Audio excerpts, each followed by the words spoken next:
Hey guys, welcome back to my channel. Thank you so much for tuning in today and watching this video. In today's video, it's just going to be a bit of an educational advice type of thing for people who are looking to get into the tattoo industry, who are looking to find an apprenticeship at a shop. 10 things that a tattoo apprentice will most likely face at their first shop. As someone who used to be an apprentice, I can guarantee all of these things I've experienced. Not every single shop is going to be the same. Not everyone's experiences is going to be the same, obviously, but these are kind of roughly the main things that you guys need to be aware of if you're trying to look for an apprenticeship. So if you like content like this, or you want to know more about the tattoo industry or what it takes to be a tattoo apprentice, please hit the like or subscribe to my channel. I would very much appreciate it. So without further ado, let's just get straight into the 10 things that you will face.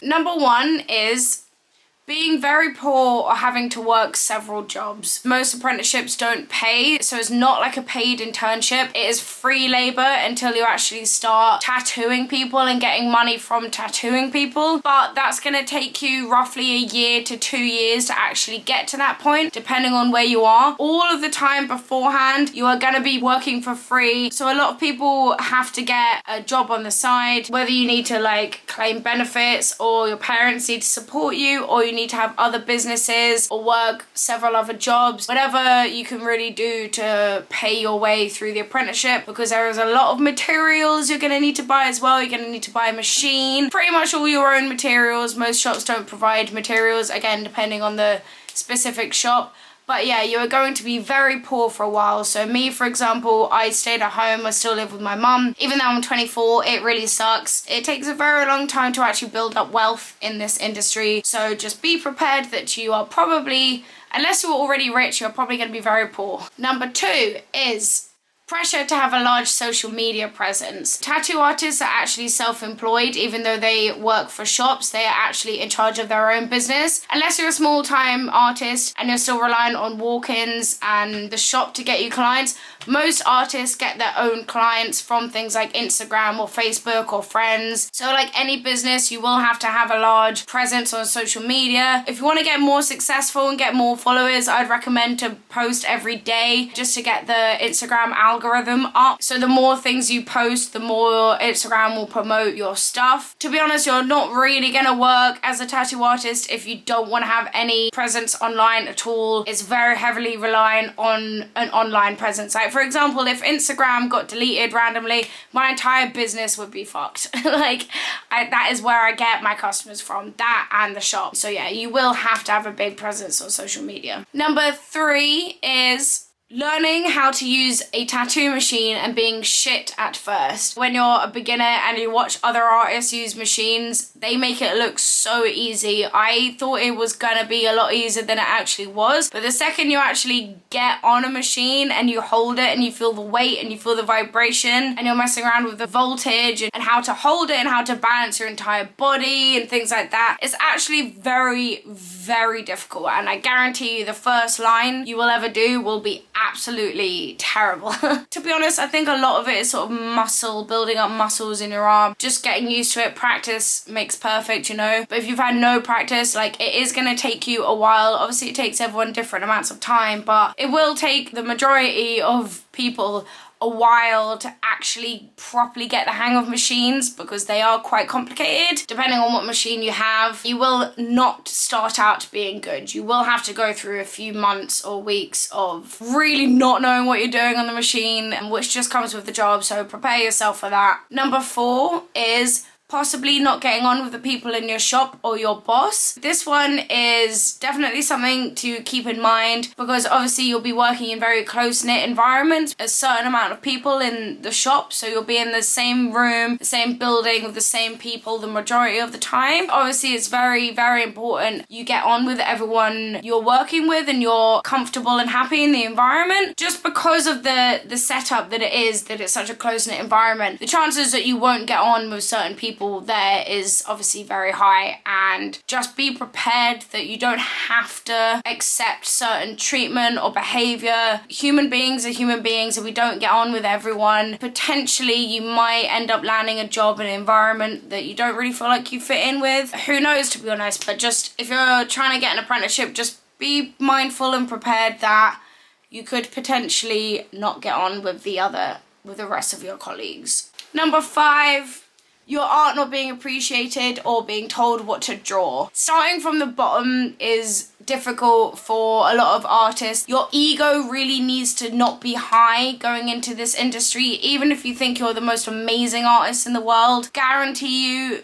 there's people who are going to be a lot better than you that you're going to be around all the time, who are going to straight up to your face tell you should have done it differently, or maybe you should do this or you should do that. Especially your mentor and your boss when you're very first starting out. You do have to listen to them and take on their advice. If they tell you that the way you're drawing this isn't good, or you should add this, or you should try this out, I would recommend you to try and be as open-minded as possible. Try not to have your pride be wounded. If someone up here is telling you that, you know, your drawing skills can be improved, it's in your own interest. Just get rid of all that ego and all that pride and just take on whatever it is that people are saying to you. Be prepared that your art may not be appreciated in the same way that your mum or your friends might appreciate it, you know? If your family and friends are like, oh my god, that's so amazing, you're so good at drawing, how do you do that? And that's all you've ever heard. And then you go to a shop and suddenly people are like, nah, do this differently, change that, you should do this, whatever. That's obviously gonna have an effect, and just be prepared for that. So number 6 is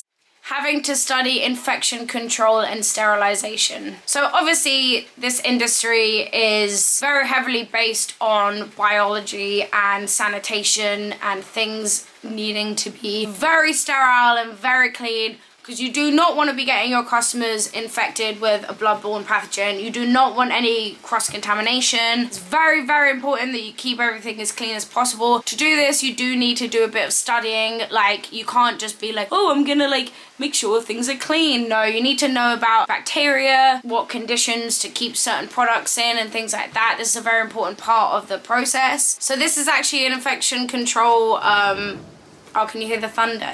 I'm really sorry if there's like a sound of rain in the background. It's literally thunderstorming right outside my window right now, but there's really not much I can do about it.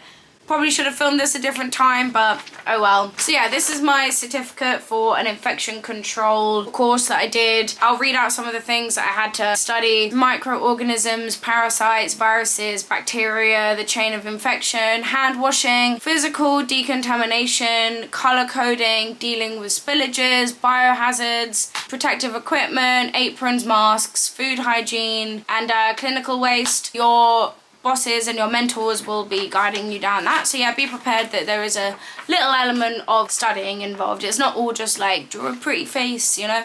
Number 7 is dealing with difficult customers or people not being happy with the service/tattoo. So obviously, as you're starting out, as I mentioned earlier on the video, you're not going to be the best artist to start with. That comes with time, and you need to experience the time to get better. But at the beginning, you're just not going to be perfect. If you've never worked in hospitality, your customer skills probably isn't going to be the best. Your skills when it comes to technically with the tattoos is not going to be the best either. And I would just recommend, when you're starting out as an apprentice, make sure that every single client knows that you're a beginner and knows that you're an apprentice, because you don't want to be selling a product that you can't actually meet.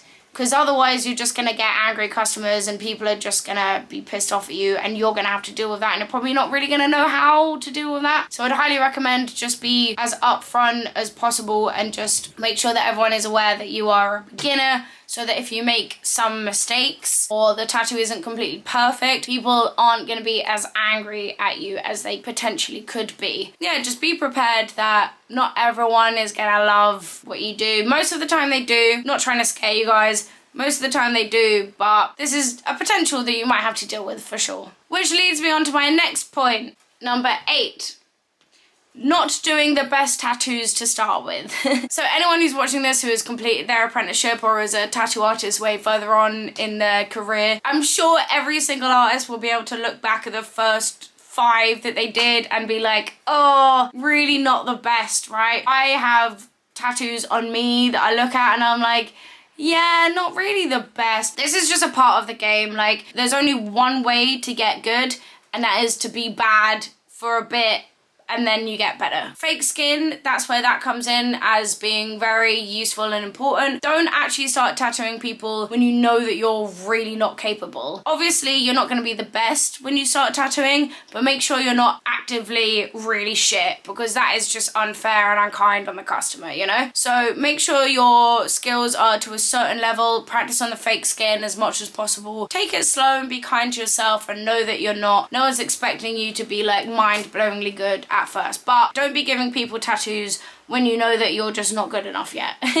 You know, it's a fine line. You're probably gonna have points where you're gonna do a tattoo and you're gonna look at it and be like, oh no, I'm so much better than this, I could do better. But the feeling of when you do a really good one, the kind of high that you get off that is totally worth it. And number 9, potentially nerves or panic attacks. Now, this doesn't apply to everyone, obviously. Every human is different emotionally, but if you are someone who has quite bad nerves, or someone who is prone to panic attacks, or has social anxiety, or is very young maybe, it is quite a nerve-wracking industry to get into, especially at the beginning. There's a very long way to climb up until you actually are well respected and in a position where you can pick and choose from what shops you want to go. At the beginning, it's you take what you're given, if you know what I mean. The nature of the job is important, if you know what I mean, because if you get it wrong, it's on that person for life. There's a lot of pressure to get it right, and that could potentially be very nerve-wracking. I experience quite a lot of nerves. Nerves is a normal part. If you're a person who doesn't experience these kinds of emotions, don't let me get in your head. Like, it's not 100% gonna happen, like, definitely not. But if it does happen to you, be kind to yourself, just know it's totally normal, and just push through it and you'll get there eventually. And finally, number 10, an incredibly fun and rewarding job. So many opportunities after money and freedom, not working a job you hate, constantly growing, great community and friends, creative freedom. I feel like a lot of the other points that I've made have been kind of like down or negative, and I felt like it was really important to put a really positive one in there at the end. You will meet so many amazing people. You will experience creative freedom and your creative juices flowing. You'll constantly be inspired because you'll be around people who are also being inspired and creating amazing art and things like that. You'll be around a lot of like-minded people. One thing as well that I'm really fortunate about being in this industry is because you're self-employed, you have freedom. You can be a traveling tattoo artist, that's a thing. How many days a week you want to work, you know, there's no set hours for this kind of job. You're basically just around people a lot, which I personally really love. You will constantly be growing as well. Like, from when you start, if you're in the industry for like 10+ years, you'll go through so many different stages where your style changes and your art gets better and you start drawing different things and you get inspired and blah blah blah. It's just a constant growth of just getting better as an artist. So that is basically it from me today, guys. I really hope that you enjoyed this video. If you have any thoughts or any comments on things that I've said, feel free to comment down below. Please hit the like button and subscribe to my channel. And yeah, I'll see you guys again in my next video. So thank you so much for watching, guys.